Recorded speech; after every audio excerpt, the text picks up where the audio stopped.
Yo, what up, Fight World? It's your boy Ego, and I'm back with some more boxing. Gang, we back up in the mix.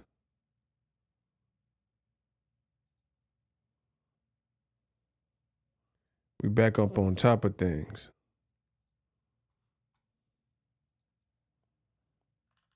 Come in, make sure y'all smash the like button, all that jazz.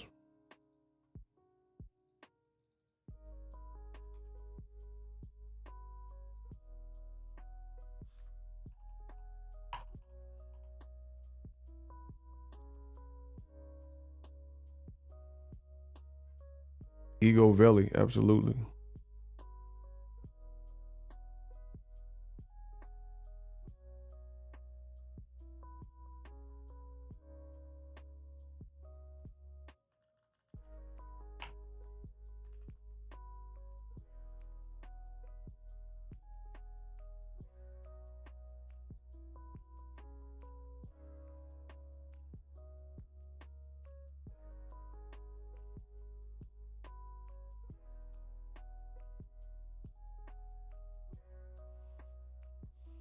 Oh yeah, we back up in the mix.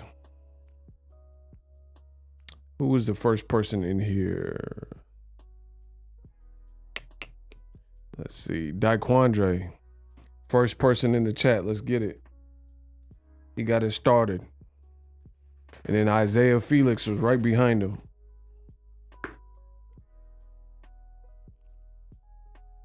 Let's get it.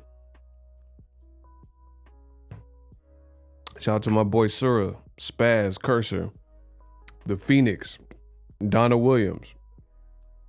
Keep up the magnificent work ethic, brother. Shout out to Donna. Shout out to Kenichi Bear. Get the hibernation 5s. Link in the description. Anthony Jones, what's up? Hey, somebody got blocked already?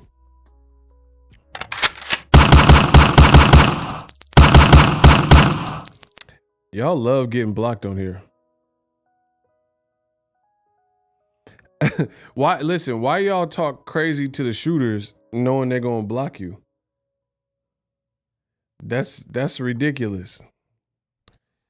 That's ridiculous.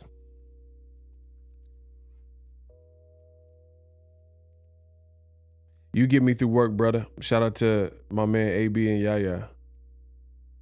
Hey, block Cortland Brady. Get him out of here. Get Cortland Brady out of here. No soliciting. You a bum. Bro, block him. Get him out of here.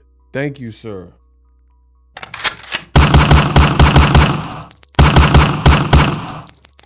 So, I guess it's that time to talk about this whole issue of mental health and boxing. How does it fit? So let me jump right into the content. I don't know, man. I don't know. Listen. Block the Negro 6707. Don't you ask stupid questions. That's how you get blocked. Yeah. It's showtime. Ask stupid questions and then you gonna get a stupid answer. I'm gonna give it to you how you want. Yeah. Man, the bums have already showed up. Everybody type BUM. Bums. The bums is already in here hating. For no reason. But I'm going to keep doing my thing. When they hate, donate. My man Sir said, who won next? Word. So, like, I guess it's a slippery slope, but, you know, I don't duck or dodge nothing. I don't duck or dodge no work. I don't duck or dodge no conversations. So the mental health issue, listen, I kind of feel split about it. These streams help me get through my surgery. Let's get it. Shout out to my boy Adrian, Philippines. Let's get it. I have mixed feelings about the whole mental health. Listen, and a lot of y'all aren't going to like what I have to say, but I'm just being real. Do I think mental health is important? Yes. Do I think sometimes people need to step away from anything? Professional life, maybe a relationship or whatever to address things within them. Yes. But unfortunately, I have mixed feelings. I also feel if you're susceptible, you're highly susceptible to mental anguish and pressure, then boxing wouldn't be a good sport for you. You see what I'm saying? Like, if you have anxiety and you don't want to work through it and you're not willing to cope with it, then I can't imagine the recommendation be to be a boxer. You see what I'm saying? If you're a person who deals with like struggle and pressure and it just overwhelms you and you have no other options more often than not, then I don't see how boxing would be really a good fit for you, because boxing is full of pain, physical, mental, spiritual. Boxing is full of anguish. Boxing is full of tumultuous moments and ups and downs. So I don't know. That's just what I feel. I just feel boxing is going to be it's just not so, like, if you panic a lot, you probably might not be a great soldier. You see what I'm saying? How you going to be a great soldier and be in Vietnam and Charlie hop out the bushes and you can't control you're going to get the whole platoon killed. You see what I'm saying? So certain positions, it's like you almost have to either have these traits or be so willing to fight through adversity that you are developing these traits. You see what I'm saying? Like even people like David Goggins. David Goggins, he a G, right? David Goggins, he talks about all of his weaknesses and getting picked on and insecurities, but he still became an ultra marathon runner. He still became a Navy SEAL and went through Hell Week. So it's just kind of weird times that we're in for boxing, where boxers who have always had these issues of like pain and suffering and stuff like that, is like now that's getting people out of fights. It's kind of weird. You know what I'm saying?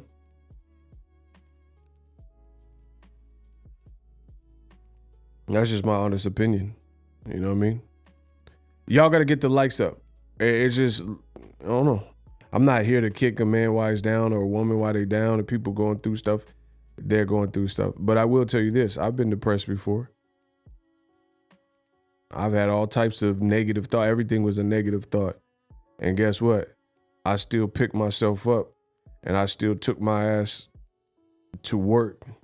You know what I'm saying? And like, truth be told, I'm just being real. Like maybe I don't know. Maybe I'm an alien. I'm just cut from a different cloth. But people don't look at being a YouTuber as stressful. They're like, oh, you get to make money. No one gets to, tells you what to do. I get to make content. It's something I love and whatever.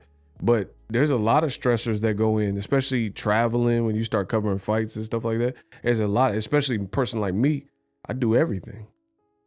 I'm the voice. I write the script. I film, I edit, you know what I'm saying? I'm doing everything. So you don't think there's moments where I had a lot of stuff going on in my life? In fact, there are times, I can think of distinct times right here where things happen. Someone I know passed or, different things like that. And I still ran my channel. You see what I'm saying? So everything that I say, I practice what I preach. You see what I'm saying? I really practice what I preach. Like, bro, no days off. Like I just been here through everything. Like you think I've been doing this like double-digit years. You don't think nothing bad or bad times or, money trouble or whatever the situation was, bereavement, you know what I mean? This and that. Relationship, you don't think I went through nothing in the last decade? You out your scalp. You see what I'm saying? But I still did my job. You know what I'm saying? This is what I chose to do. So whatever. That's just kind of my thing. So I'm not saying people don't get looked at and like do something, don't hurt yourself. I'm not condoning none of that. But I am saying there's ways to tackle it. And just my approach, maybe this is too tough for some people. You gotta work through the pain. That's what's helped me. Because like you look at it, what is like why are people depressed? Why do people have anxiety? Usually things going on in your life. But if you make small wins and small steps in the right direction every day, those things generally get better. More often than not, what happens is you have people and they're stuck in a vicious cycle. And it's like it's a perpetual boot loop where they make bad decisions or have made bad decisions. And then they continue to make other bad decisions. And some people are like, what do you mean bad decisions?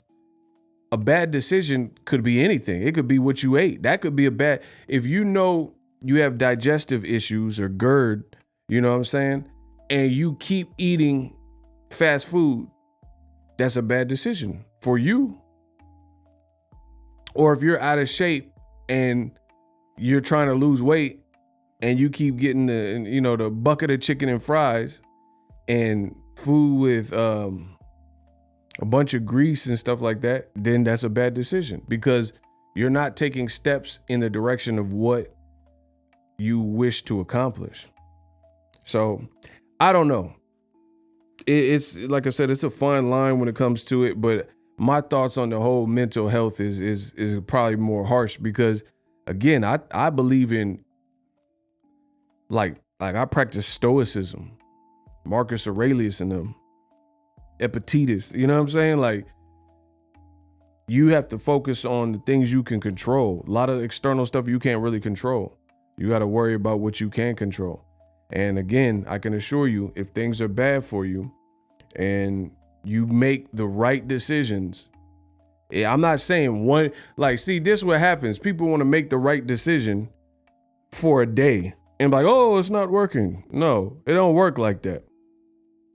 Scientifically, they say it takes about 66 days for your brain to actually adopt a brand new habit. I know there's different reports that say 2 weeks, 21 days, 30 days. The latest reports that I've seen, 66 days.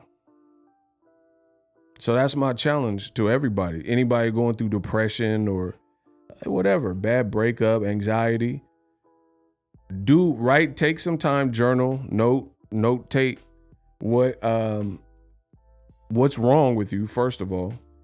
And then make a list. Remember back in the day, we used to do this thing. My teacher, I don't know if they call it this anymore, but the teacher would say, take out a piece of paper. Shout out to Chris Fernandez. Let's get it. I'm the GOAT. My teacher would say, take out a piece of paper and fold it in half hot dog style. That's what she used to say. And you fold a piece of paper in half. And then from that point, you could put like pros, cons, and then make a pro and con list, right? So that kind of concept, right?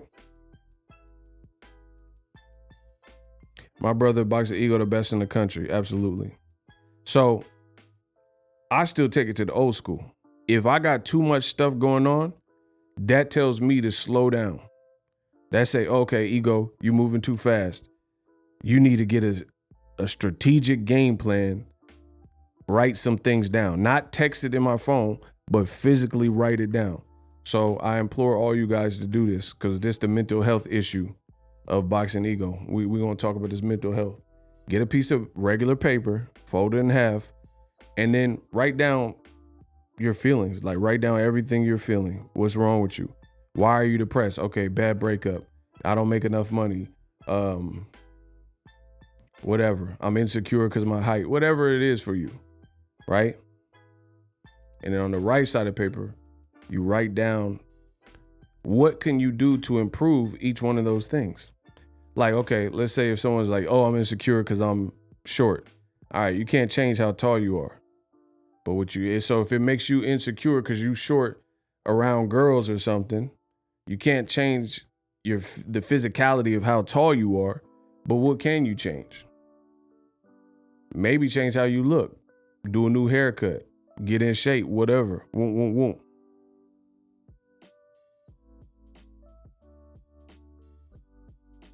know what I'm saying? And then you start going one by one and working on all the things that's on the left side of that column. Like, all these bill collectors keep hassling me. Well, if you didn't owe them, they probably wouldn't be calling you, right?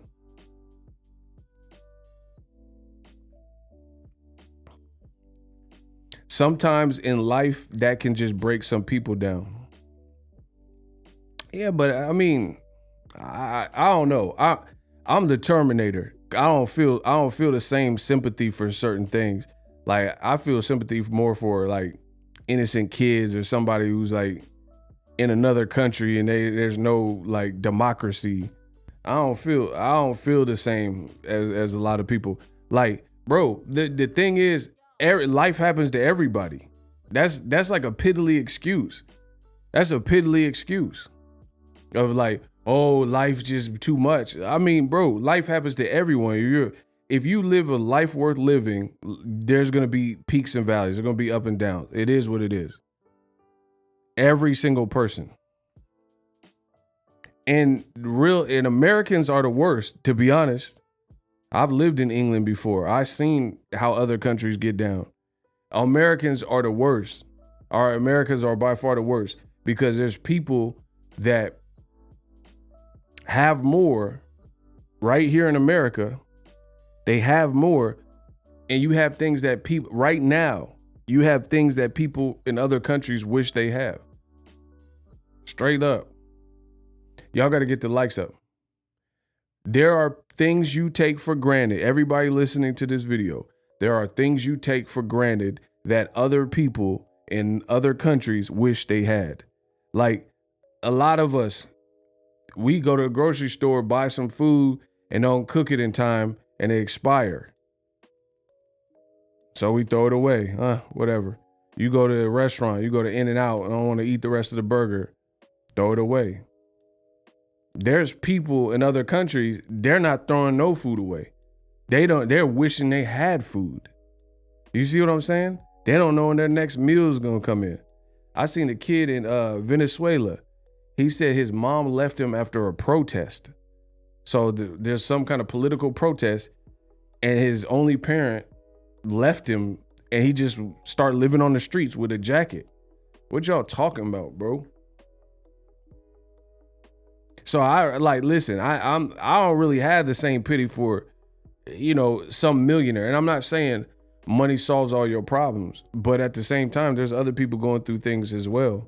And you got to kind of get over yourself. And if you need help, go search for the help and keep it pushing. But I don't know. I'm not going to have the same compassion that some of y'all have because I've seen too much. I know too much. And you look at other places in the world and there's things that Americans specifically, we take for granted every day. And people wish they had, like, even freedom. There's some countries you don't have freedom. You don't have freedom. You don't know what poverty is. You think you live in the hood. Go to some of these third world countries. They'll show you the hood. Go to Africa where the kids got choppers and AR-15s and you get your hand chopped off and shot for blood diamonds and stuff. Sierra Leone, like, come on, bro. So I don't know. I might not be the perfect person to ask because, again, I'm not saying life is not tough. Life is definitely hard. There's ups and downs, but, you got to be comfortable with the journey. And the journey's not all like peaches and cream. But that's what makes life beautiful, to be honest. Honestly, like if everything I ever wanted that I achieved, if I had it since birth, I wouldn't respect it. How could I respect it? It, like, all this equipment that I have, thousands of dollars of equipment from working and doing YouTube and grinding and stuff like that. If I was just born with it, how can I respect this? Somebody answer that in the question or in the comment section. How or why would I respect it? If I just was born and my parents was just millionaires and they just bought me all this stuff, and I've been had Porsches and Ferraris and equipment and stuff, like, I mean, how can I respect it? I respect it because each piece of individual gear that I bought for my setup, I earned. I worked for.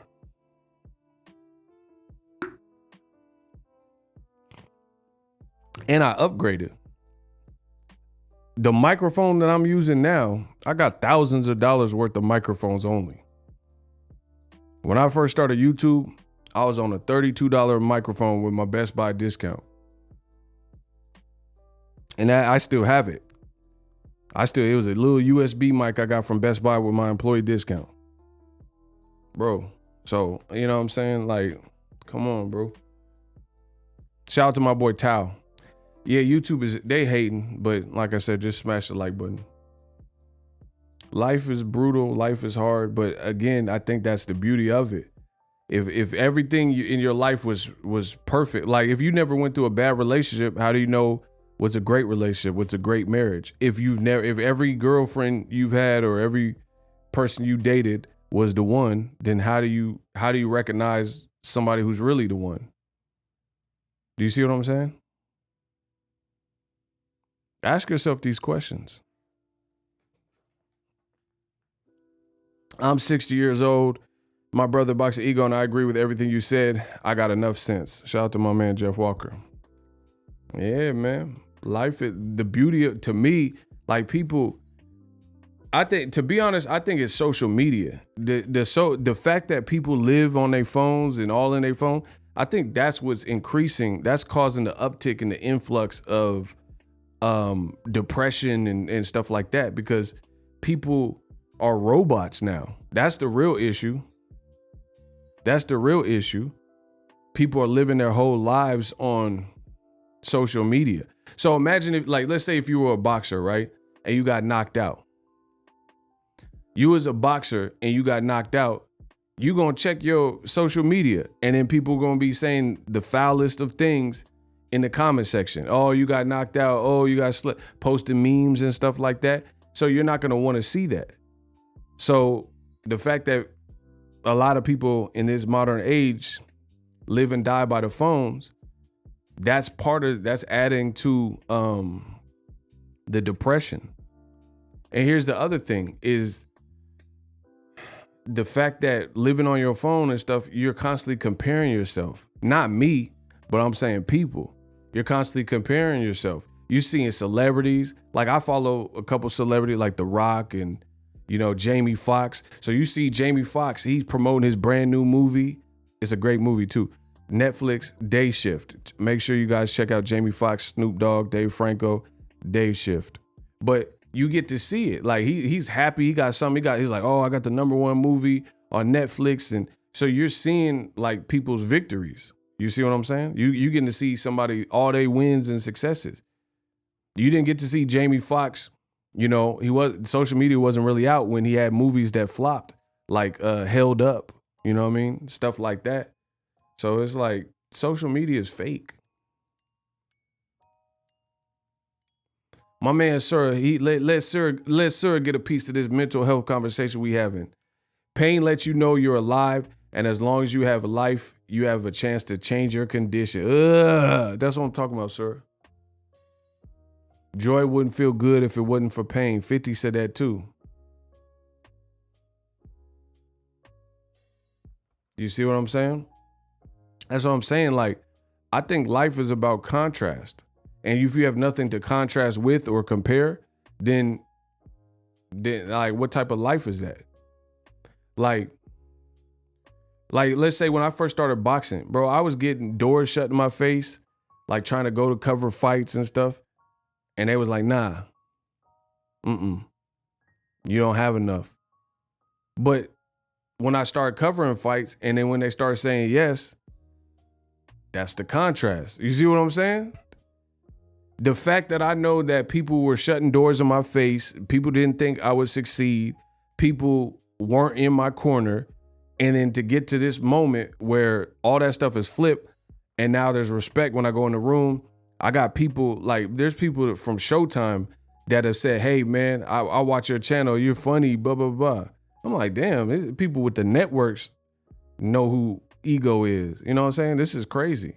But there was points in time where I was too unknown to get in. You know what I'm saying? So it's like, I feel like that contrast is a good thing. People keep focusing on the glum and the gloomy parts, but the gloomy parts make the wins even more like potent to me. That's how I look at it. Like if you do anything, like let's say you discipline yourself for the next 6 months, it's probably going to be a pain. Waking up early, doing this and doing that, it's going to be a pain, right? But when you achieve whatever you're trying to unlock, or you make yourself a better person, that's the gift. So all that sacrifice, all that discipline was now worth it. That makes sense?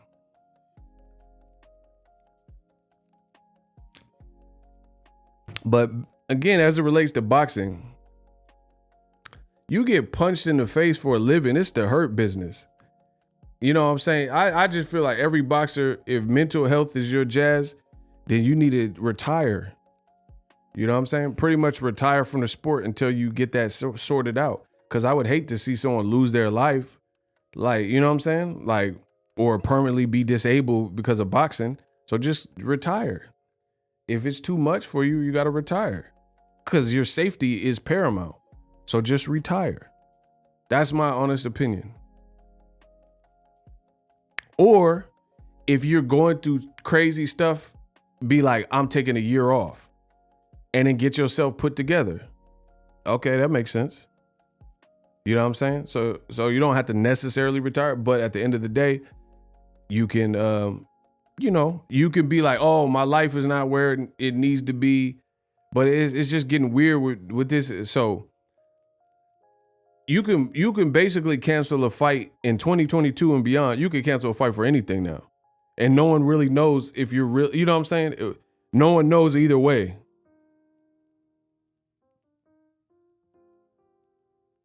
I don't like that for the sport of boxing. I really don't.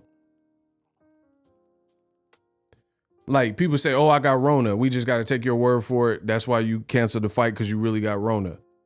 I'm certain that some people since 2020, when the Rona was known about or whatever, I'm sure there's people who've used Rona and their fight got canceled and they didn't really have Rona. The way you think is a blessing. I'm just telling you the years of knowledge that I've attained,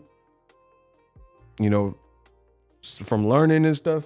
I'm trying to impart some of that, and hopefully you guys can take what you want from it. Y'all got to get the likes up though. Bro, it's like now you can just cancel a fight for anything.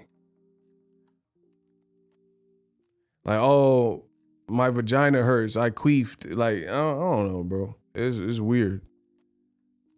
And the thing is, like, my thing is this, mental health is not new. Mental health is not a new, like, development. Like, we just found out about it. People have been going through pain and, you know what I'm saying? Whatever.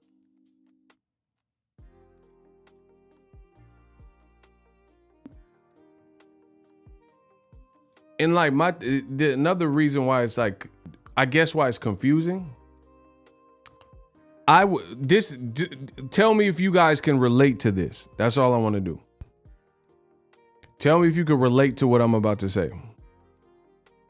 How come no fighter has pulled back from boxing because of mental health issues when they don't have an actual announced fight?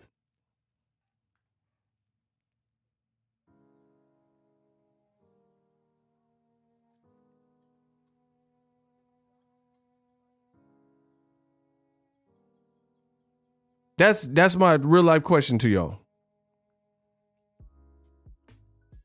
How come people are only deeming and determining and saying it once they actually have a fight that's scheduled to the point where it becomes a pullout? Like, I could respect it if somebody was like, oh, I'm not fighting in 2022 because I got mental health issues. That I would respect. because you decided like you're not accepting no fights. Your mental health is bad. You got all these problems and you got to sort everything out and you're stepping away from it. What I'm not understanding is that we have boxers who are signing contracts. Like, I expect you to, under most conditions, fulfill the contract that you signed. Like you said, you can make it to this date. You can be at this weight. You know what I'm saying? So for me, it does become weird. Like even for Broner, like, if he is going through whatever, I wish him well. But my thing is this, like you just wait till the week of the fight. That just seems a little bit peculiar. You see what I'm saying? Like a week before the fight, that's when you determine you have mental health problems. Ryan Garcia, he announced his Javier Fortuna fight, and in 7 days or so later, that's when he decided his mental health was bad. That seems weird. Like I said, I would understand it and respect it probably more if a fighter said, I'm stepping away from boxing. Like Andrew Luck. Andrew Luck, nobody told him he had to retire from football, for all my football fans. He was getting injured and he made a decision to retire prematurely, or what most people would consider prematurely. I could respect that. He thought like, nah, my health is more important. I'm getting banged up. I'm too young. There's other things I could get into. It's not worth it to be in the NFL for me. Okay, I can respect that. But that's not what's happening in boxing. People are signing contracts for fights and then saying, oh, no, I can't fight. My mental's bad. So that's kind of weird. That's kind of weird. Like, at what point what point does one determine that their mental health is so bad to the point where they can't actually fulfill their contract?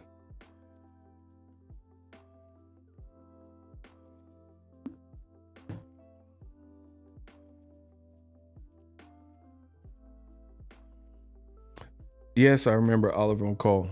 What does that got to do with anything?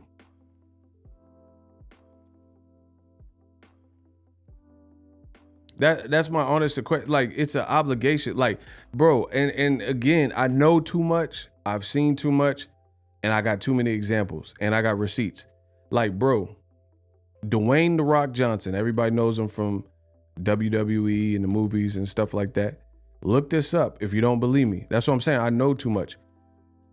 His dad was a wrestler, Rocky Johnson, right? Dwayne "The Rock" Johnson's father died, and Dwayne Johnson was scheduled to be doing an interview, to be on the Oprah show. And literally, if you look at the timing, it was a day after he died. That's when the Oprah thing is. And The Rock did not cancel. He still did his interview. His parent died, and then he did the interview. Bro, he's a soldier. Like, what? Because with that, I would understand if he said, oh, Oprah, this just came up unexpectedly. This is horrible. I can't make it. I would understand that. That's bereavement. You see what I'm saying? Bro, he still did the interview.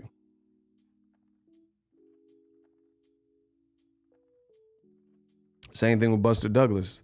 Shout out to Passionate Puncher. His mom died right before Tyson, and then he pulled one of the greatest upsets in sports history. And like my thing is this, so that that's what I'm saying. Those things kind of become weird for me. And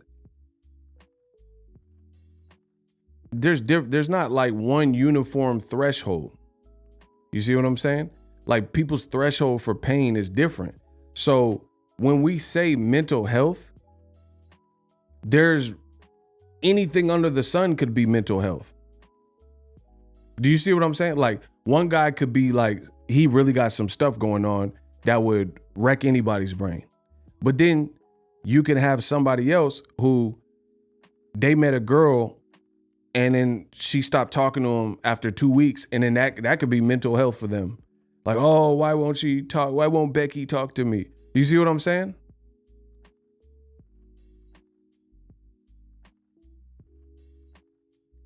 Like mental health is such a generic, like broad genre. It could be anything because it could vary from person to person. One person could be like, oh, I have insomnia and I haven't been able to sleep good, so I'm pulling out the fight because I have too much anxiety because I don't sleep good.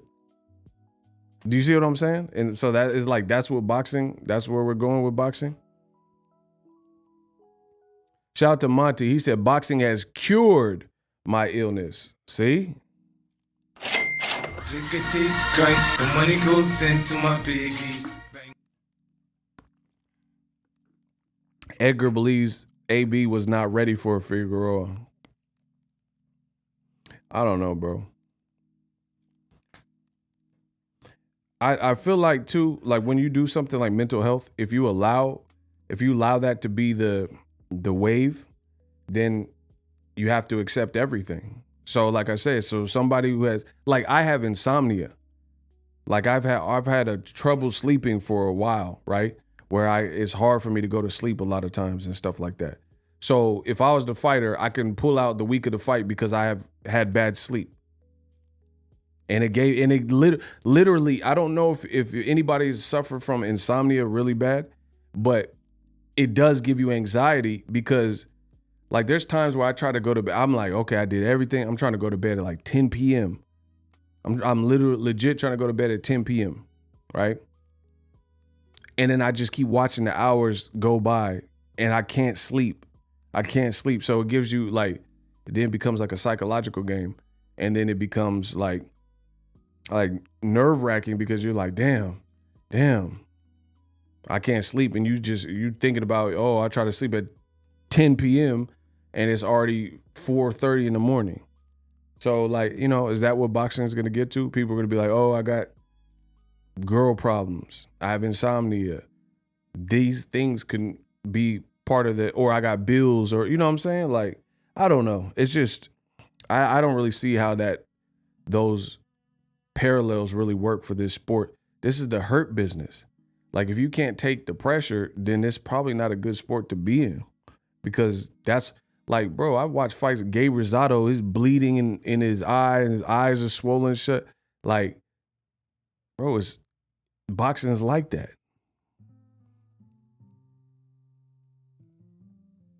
He said, I do and ain't no joke. Been an insomniac since a kid. I would stay up and listen, make sure my dad didn't try to fight my mom. See, it might be a habit from childhood or something. So I'm just saying, like, at the end of the day, we all have problems. We all have things come up and we all have little things. So like, you know, it's a controversial subject, I guess, at best, but I know people who go through the same things and they have to get up and go to work because they're the breadwinner of their family. You know what I'm saying? So for me, this is just my personal opinion. It becomes a bit harder. It becomes a bit harder for me to pity or feel sorry for multimillionaires. And I'm not saying you can't have problems if you're a multimillionaire, because we know that's like, there's a saying, money only solves money problems. So you can definitely have problems as a millionaire, right? Not sleeping can drain your energy, and in a fight can ruin your chances of winning. That's true. Yeah, you feel weak and stuff the next day because you're getting poor sleep. You're not getting REM sleep and going through the proper sleep cycles. But listen, my thing is this. It's just hard for me to look at a like multimillionaire and look at their situation and feel that money is a tool, right? The more money you have, the more potential things are available to you. It's that simple. So if you're a multimillionaire and you're having problems, then you probably have more resources because just based on having money, like you could get a psychiatrist and that's $600 an hour or something. The average person probably not going to be able to swing that. You see what I'm saying? So health is wealth. Take care of your mental. But at the same time, you got to know enough about you to know if you should be fighting and signing a contract for a fight. I really believe that. And it's just like running rampant in boxing. Danny Garcia crying and he's saying, oh, the Errol Spence, he making it like the Errol Spence fight was lost because of mental health. I don't know. It's just weird times, bro. Weird times for boxing. You know, because now that could be the somebody listen, like Danny Garcia, he kind of like said, oh, 2020 was hard and the pandemic and my mental was bad and blah, blah, blah. So to me, that's kind of a scapegoat as far as why you lost to Errol Spence. But here's the thing. Errol Spence flew through a car. He flew through the windshield of a moving vehicle while inebriated and hit asphalt. And didn't cry about it, for real. Like, he just ate it. Like, he just literally flew through a car and then got back, like got his mind right and got back to boxing and road to recovery, physical therapy, new teeth, blah, blah, blah. I have not heard Errol Spence say like, oh, that, bro, you don't think he said, I've watched interviews with Errol Spence and Errol Spence said his bones were aching and weird stuff like that. Anybody who's been hospitalized or bedridden, it's messed up. It's happened in my life where I had to relearn to walk because I was bedridden so long. Like literally, like, bro, don't tell me nothing unless you can relate to what I just said. There's been times in my life where I had to relearn to walk, relearn to breathe. That's what I'm saying. So it's like, bro, Errol flew through a car and then beat Danny Garcia and said he was at 40 to 70%. And he won't really, elaborate for obvious reasons. And still completed the fight and did it, you know what I'm saying? And again, I understand different people have different thresholds for pain and tolerance for pains and did different things like that. I just seen the video of Andrew Tate and he won his fight and he broke his hand midway through the fight. You know what I'm saying? And I think, I hate to say it, but the world, the greatest that this world have seen, they find a way to win despite that. You don't think Floyd Mayweather in 50 fights in 25 years, you don't think he's ever been sick for a fight? You don't ever think he had drama before a fight? But Floyd's the GOAT and he finds a way to win. You see what I'm saying? So for me, I have so much respect for the people that I idolize and respect. That's why it sounds foreign to me. Because when I look at the people I idolize or like really relate to, like Bruce Lee, like Kobe Bryant, like Michael Jordan, like, Joe Montana and Floyd Mayweather, like elite performers. Allen Iverson's my dude. I love AI. You know what I'm saying? It's about like going after it. For real. Arnold Schwarzenegger. That's bro. Arnold, come on, bro. He said he came. So you don't think Arnold had, man, come on, bro. I'm about to tear y'all up. Bro, Arnold said he came to this country, he had to learn another language. You know what I'm saying? He had to learn English, bodybuild, teach himself acting, go to acting classes, work meaningless jobs. Block 2 gangster for you. You a bum. Bro, you could look at a fighter with double-digit losses like Gabe Rosado, DeMarcus Corley, whoever, right? And go through each one of their losses, and I guarantee you, they can tell you a story about, oh, this happened in training camp. Oh, I sprained my ankle.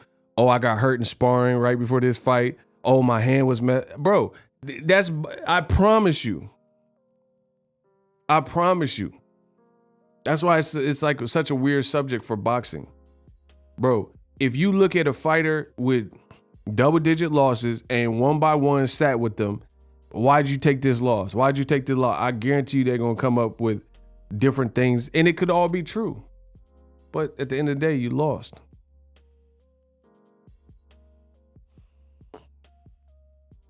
You lost. You see what I'm saying? Like, that's just the reality of it.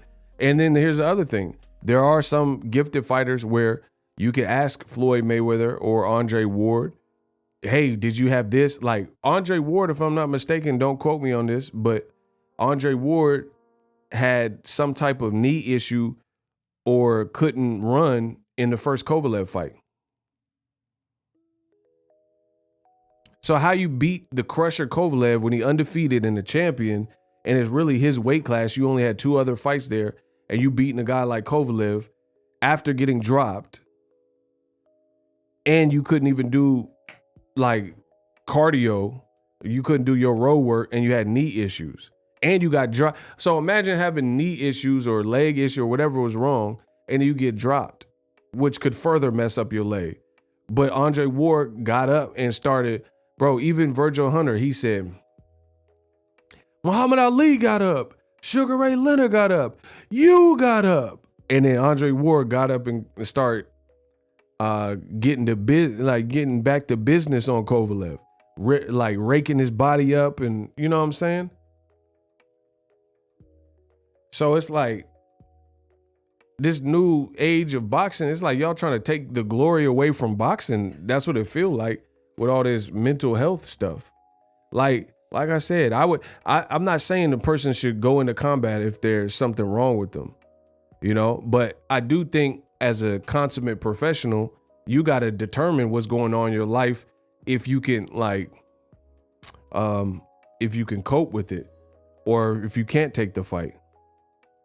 Because like you have to look at, like, just be real. Like I'm not trying to pick on Broner. I'm just being real when it comes to AB, for example, right? Adrian Broner, he hadn't fought like since Santiago, if I'm not mistaken. Isam Jones says, you can't claim to be a throwback fighter no more after something like this. I saved those labels for fighters like Errol Spence, Tank, and Gary Russell. See, and that everyone you name, I can think of adversity. Bro, Tank, bro. Okay, Errol Spence, that's too easy.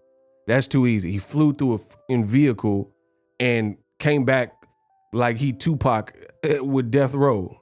So Errol Spence, you know the track. He came back from an eye injury and then gave an eye injury to Ugas. What are we talking about? Gervonta Davis. Bro, you seen Pitbull Cruz. You see the tenacity. You see how ferocious he is. Tank had a messed up hand, and that was very apparent. And Tank's fighting him one-handed. Tank's man, Frank, lost his life before one of Tank's fights. Gary Russell fought big-ass Mag Sayo with one hand. And I thought he won for real. You see what I'm saying? So it's just hard for me to get with this whole mental health vibe. Again, it's not to sound like non-sympathetic, take care of your but I think there has to be some kind of like line. And like, bro, how about this? Let's do it like this. Everybody that use mental health, how about they lose their boxing license and then they have to go through like some kind of therapy to make sure they're good? Because this can't be like an ongoing thing that boxers choose to use. Let's do it like that. I'm good with that. Then I'll really see what's really good. So the moment somebody pull out with mental health issues, you immediately lose your boxing license. Let's do it like that. I'm with that. The commission say, get the license and then start cutting it up. Cut that license up because you're not mentally clear to fight. Because if the commission sees you're not passing your CAT scan, you're not passing your MRI, they won't let you fight. Edwin Valero got in some kind of motorcycle accident, and I think he had like fragments or something in his brain So he couldn't fight in America no more. That's why he was fighting in like Mexico or Venezuela, wherever he was fighting, because he couldn't fight in Mexico. So listen, because the other thing is, like, for me, some of my favorites have like succumbed to mental health issues. You see what I'm saying? Like Robin Williams, like Kurt Cobain. So I don't want this, like, it's not that I'm like not sympathetic, but I don't want mental health to be the new like Me Too or something, like where like people are trying to use this as a movement. If you really got something wrong with you, that's cool. But it to me, it's disrespectful for the people. There's people who are like in the streets, bipolar and schizophrenic, and you know, like Delonte West and stuff. There's people who really got stuff going on, like real demons. So I don't want this to become something where it's like this glorified, like everyone's claiming it, and they don't really have true, like, bro, Delonte West, you like, he probably got some mental health, like having all that NBA money to being on the streets. You see what I'm saying? You feel me? So that's my solution. See, I don't just think of problems, I think of solutions. Every boxer that, since you want to use mental health, fine. We'll take you at face value, take your word, and cut that license up.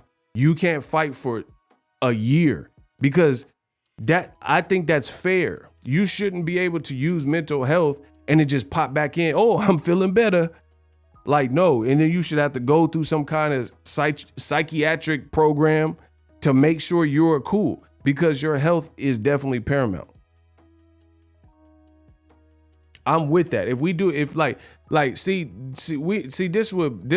this what bothers me about boxing. Boxing got one foot out, one foot in. Like, boxing knows that there's certain problems, but they don't want to get on my level. Like, let's be strict about it. If you really, mental health is real. Like, this could be, in some cases, life and death, you know? So let's treat it as such. Lose your boxing license immediately. The moment you say you cannot fight somebody because your mental is so bad, you should immediately lose your license. I'm with that.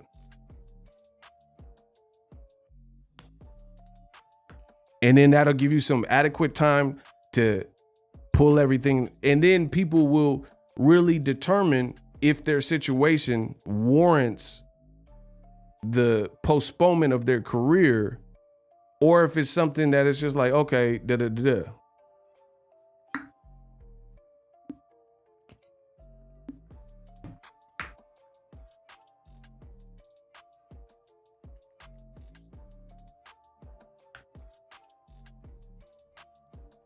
And then the other thing is, like, drop from rankings, bro. If you like, that's what boxing should do. Lose that license real quick and get dropped from all rankings. And then you can't re-enter until you go through some kind of program. Because God forbid, like, what's going to stop the next time from next time?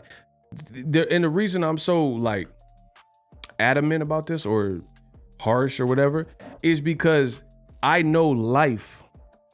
Problems aren't going to stop in nobody's life, whether you're rich or poor or in between, middle class.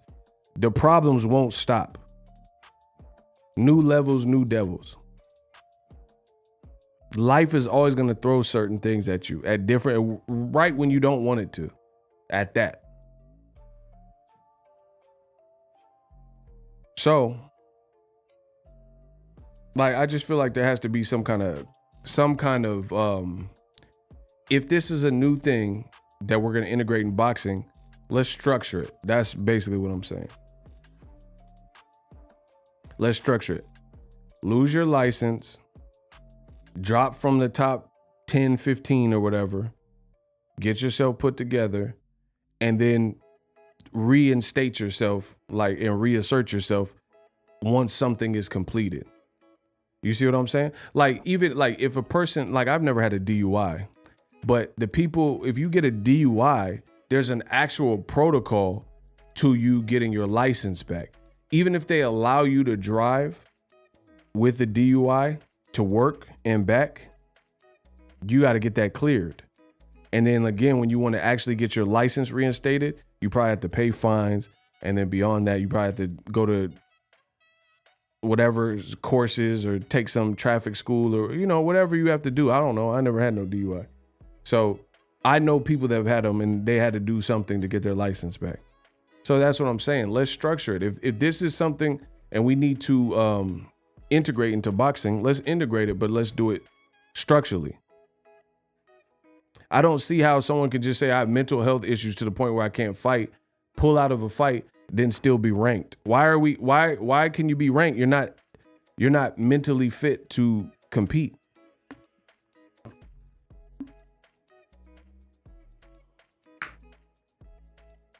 Diacona, that's true.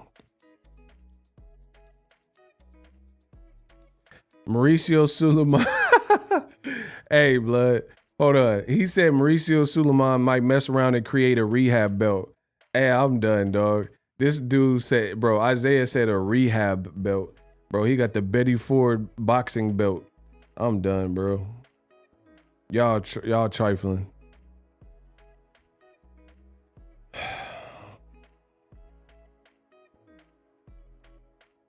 He said you got to pay fines, take a course, and use a breathalyzer to start your car for a year. That's what I'm saying, because I don't want, for this to protect the integrity of the sport of boxing, I don't want this to become a usable excuse even for people that don't really have mental health issues. So I think it's like mandatory that there's some structure behind it. And that's like quick, you know, quick thoughts and thinking of what could be done in the future when this happens. Because if not, it's going to be the Wild Wild West. So we can get Errol Spence, Terrence Crawford and say, oh, well, my mental's bad. I can't fight. I mean, I don't see that as being good.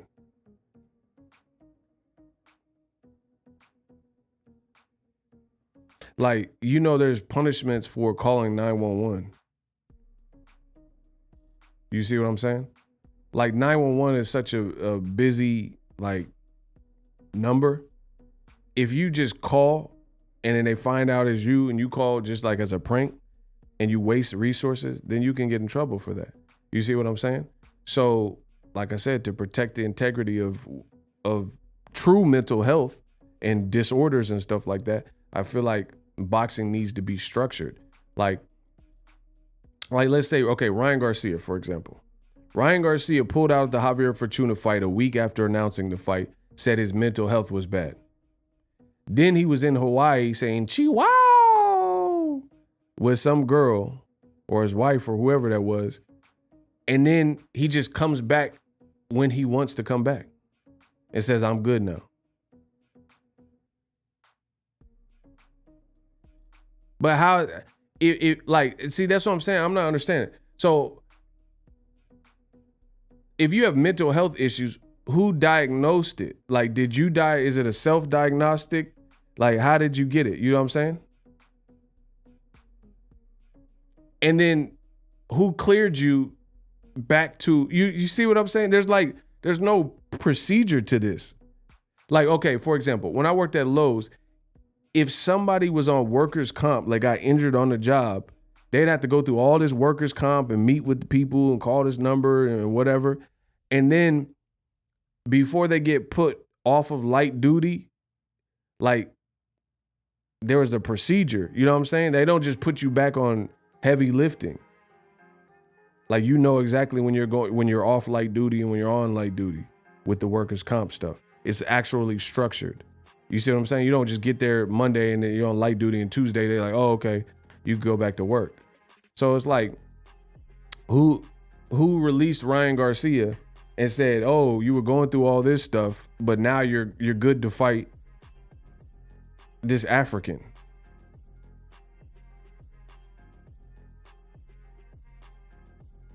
It's all confusing to me.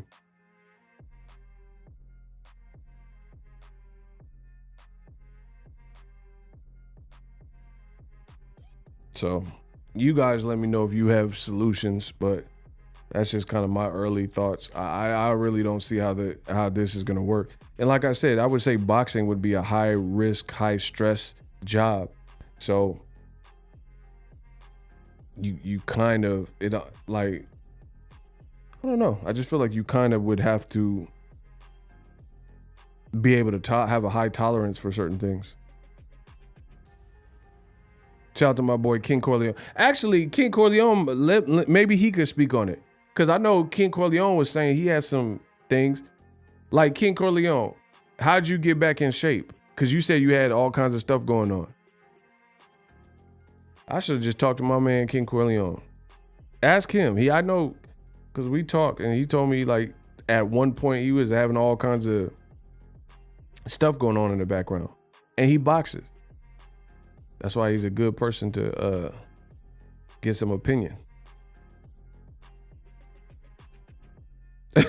That Texas heat, I bet. Bro, Texas heat, that Texas heat hit different.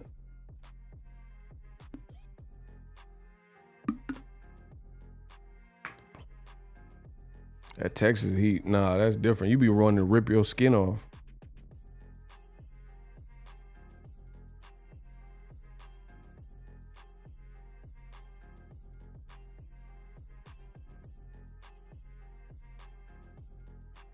Boss Red said, need some tips.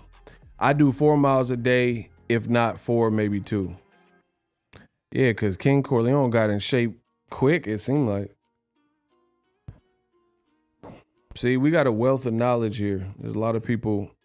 I mean, my thing is this. I just feel like life, I think social media is a big problem, to be honest. I got a crazy sit-up routine. I do it into my plastic. Okay. Yeah, y'all got to follow his channel. He vlogs a lot of it. Yeah, follow that, my man, King Corleone.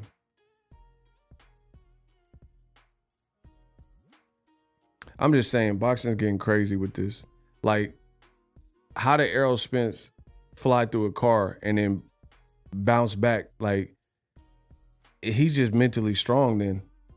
And like, even Wilder, bro. Wilder back in the gym, he already look in shape. I don't know. I guess different people's minds is just built different. Bro, Wilder looked brolic. I seen a recent picture, he with Joe Joyce and all time. Bro, Wilder look ready right now. Wilder look ready.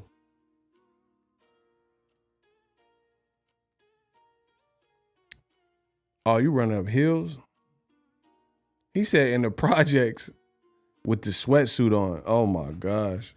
Bro, that Texas heat, that sounds like a lot with the Texas heat.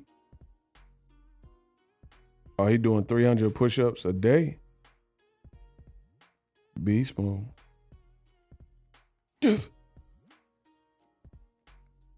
Yeah, man. We'll keep talking about it, but I just want to hit y'all over the head with this, be the icebreaker. Get the conversation started.